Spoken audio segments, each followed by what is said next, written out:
Kia ora. Hello. Welcome to this week's bonus episode of How to Improve Your Impression, Fibre Identification in a Burn Test.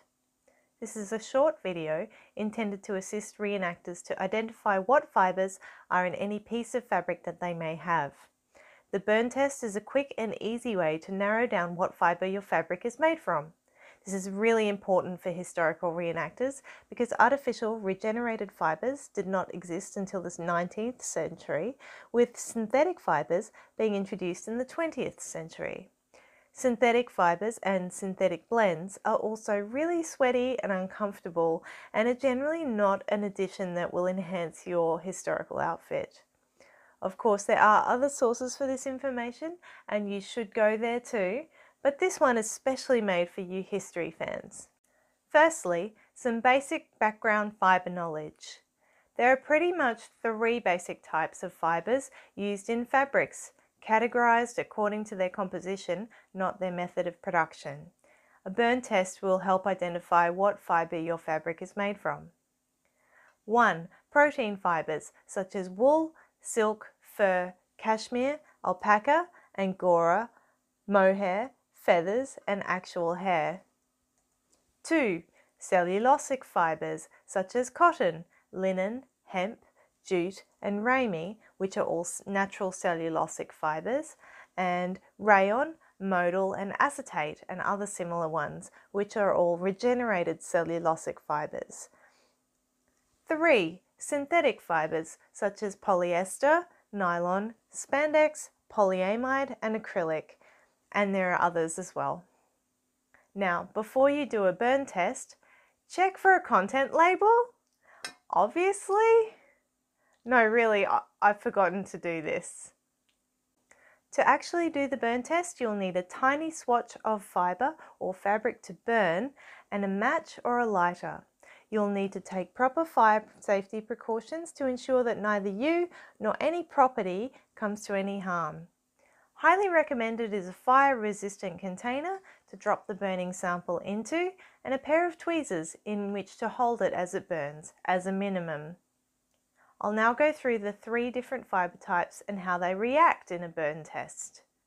In a nutshell, protein fibres, such as wool and silk, will burn less readily than other fibres.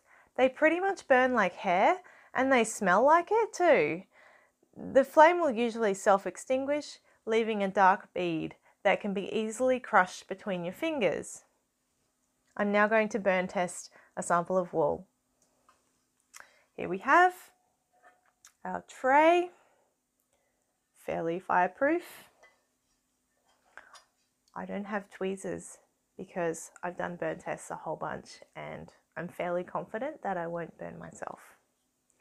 So I have a little sample of what I actually know is wool, and I'm going to burn a little piece of this for you. I'll just trim it up actually. There we go. Holding it over the fireproof container, keeping fingers away from the naked flame. And as you approach the flame, just observe whether it catches a light quickly or slowly. You can see that it's just self-extinguished. There's a little wisp of smoke. You can direct a little bit of that towards your face, not too much in case it's a plastic, like a synthetic fibre. That can be unpleasant if you get a lot of that smoke in your face, slightly toxic as well. However, this is wool. It just smells like burning hair. It's a little bit unpleasant. It's not going to harm you though. I'm just going to burn a little bit more of it. You can see a little bead forming there. Let's see if I can get some light on that. That's how that appears. I'm going to burn it a little bit more just to demonstrate what that looks like. I might get it closer actually. There you go. Now there's that little bead there, and when I crush it, you can hear it. And it just crushes down to like a powder. And that doesn't take a lot of force. It just kind of crackles and then disappears. It crunches and then disappears. So that's your wool burn test. Cellulosic fibers I'm going to move on to. They burn quite easily. They burn a lot like paper, and they smell like paper or leaves burning, and there's usually a white or grey smoke. They leave behind a fine white or grey ash and a soft black burnt edge. I'm going to burn a sample of a cellulosic fiber now for you. They're called cellulosic because they're made up of cellulose. This is a tiny piece of linen. I'm going to burn that for you now. So, just approaching the flame, you'll see that it lights up reasonably readily, and as I remove the flame it continues to burn, unlike the wool, which self-extinguished. I'm going to bring it a bit closer, just carefully bring it closer to the camera so you can see. That's just burning away, and it's about to put itself out, I think. No, it's going to continue to burn, so I'm going to just blow that out gently over the heatproof container. No, it doesn't. There we go. Now it's just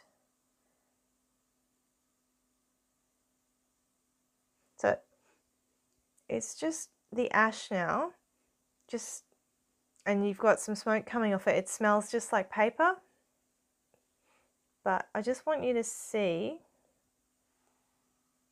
this grey ash on top. See that just kind of floating there? It's a very, very soft ash, and there's a soft black edge there left on the edge. That ash there is really fine. It's almost like dust. It's so fine and not at all crunchy or crackly like the wool. So that is your linen, the cellulosic fiber. It's a lot like paper. It's, yeah, just think paper, burns like paper. Okay. Moving on to synthetic fibers. Synthetic fibers are basically different kinds of plastic, and they burn like plastic. They'll burn and melt and drip, and sometimes they'll sizzle, and the flames can flare dangerously. Once burnt, the flame leaves behind a rigid burnt edge and a dark, hard bead that's not really able to be crushed with your fingertips. I'm going to burn a piece of synthetic fabric for you now. I actually don't know the precise composition of this piece of fabric because I bought this at a discount fabric barn, and it was unlabeled. So I guess we'll find out.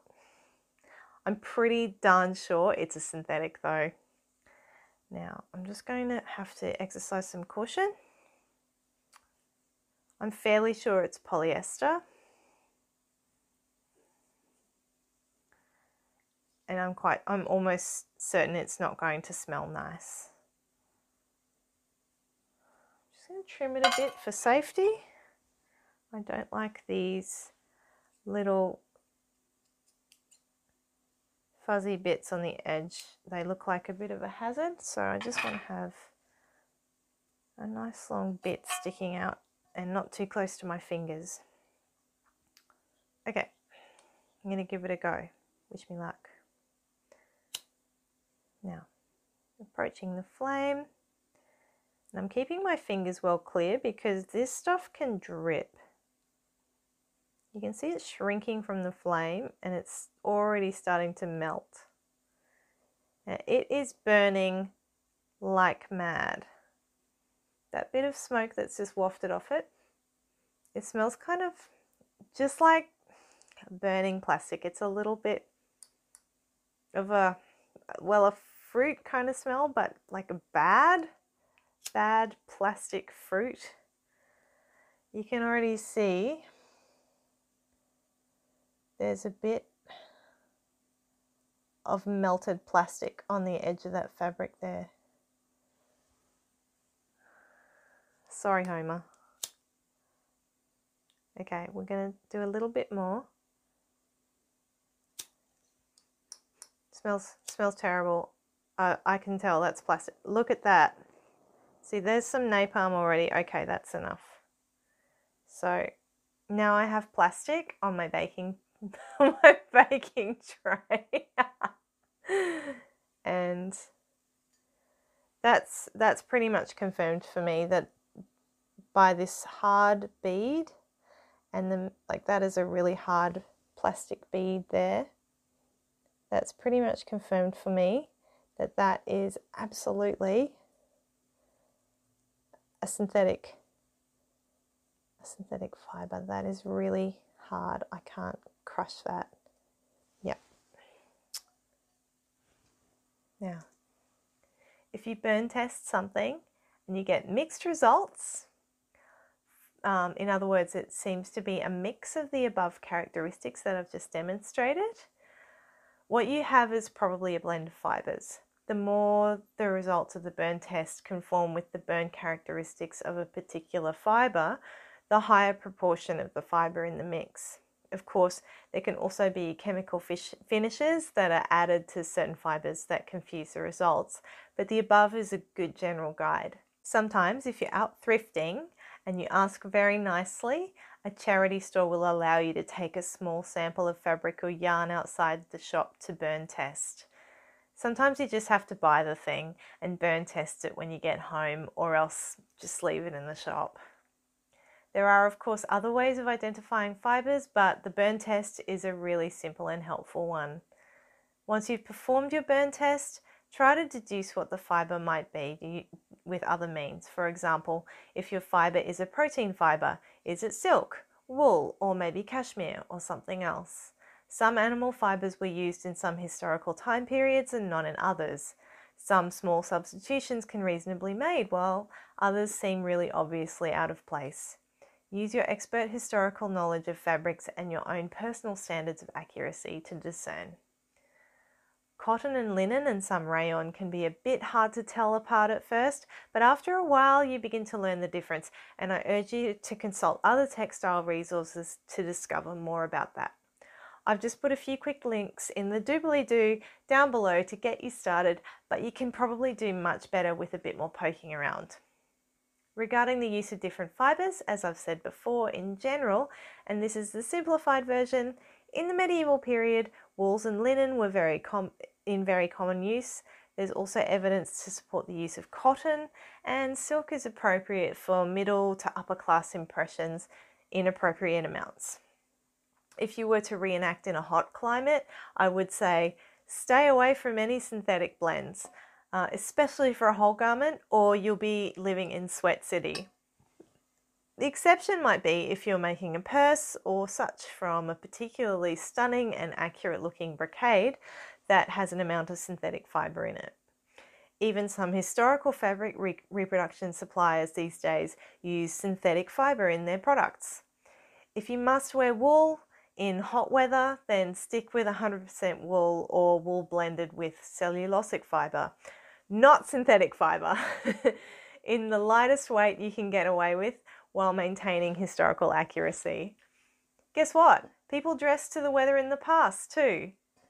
Just do lots of research on your appropriate fabrics for your impression.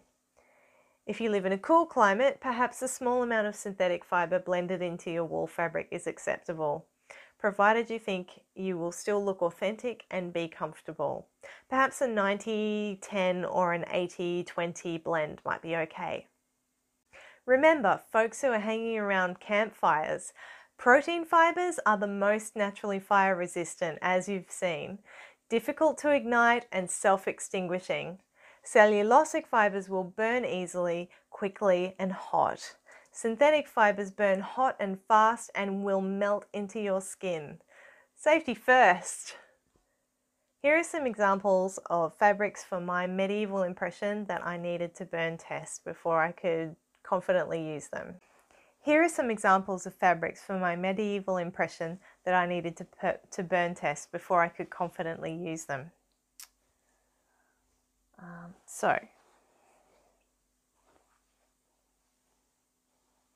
I found a spectacularly patterned sari in a charity store fairly recently, actually, and I fell in love with it because it is covered in this pattern with beautiful birds and plants on it, and just this strip in particular.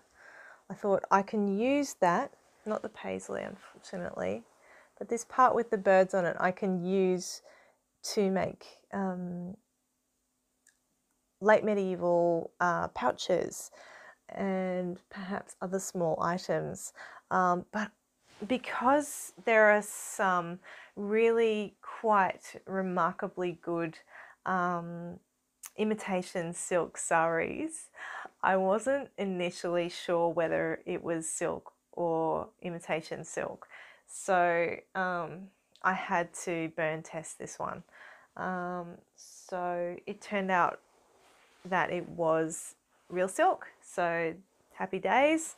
Even if it hadn't been real silk, I probably would have still considered using it because it is such a good foil for a late medieval hand-woven Lempus weave silk. So yeah, also bonus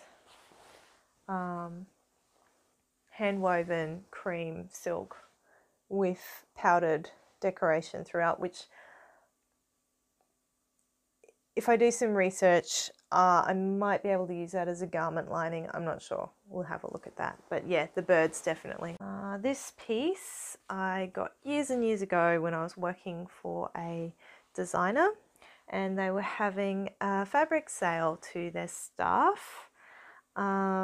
This piece was sold to me as pure silk, and I wanted to use it for maybe a high medieval impression. Got really excited, burn tested it. It's actually a silk cotton blend, so would I still use it? Maybe. It's a really great pattern. It's not a medieval reproduction, but it is reminiscent of many medieval pattern silks. So it's in the stash for consideration. This one I found recently. I really love it. It's my latest, greatest find. It's a woolen blanket. From the research I've done, it's very similar to a late medieval striped cloth called a ray. Short of actually weaving my own, this is about as close as I think I'm ever going to get to a late medieval striped fabric. So I was pretty stoked to find that. It looks and feels as if it has some synthetic content, so I was a little bit unsure as to whether it was wool or not. So having burn tested it, I'm pretty stoked that that is a wool blanket, and it's not too thick. It's about a medium weight, so I'm happy to use that on an outer garment. That's it for now. I've tried to keep it brief.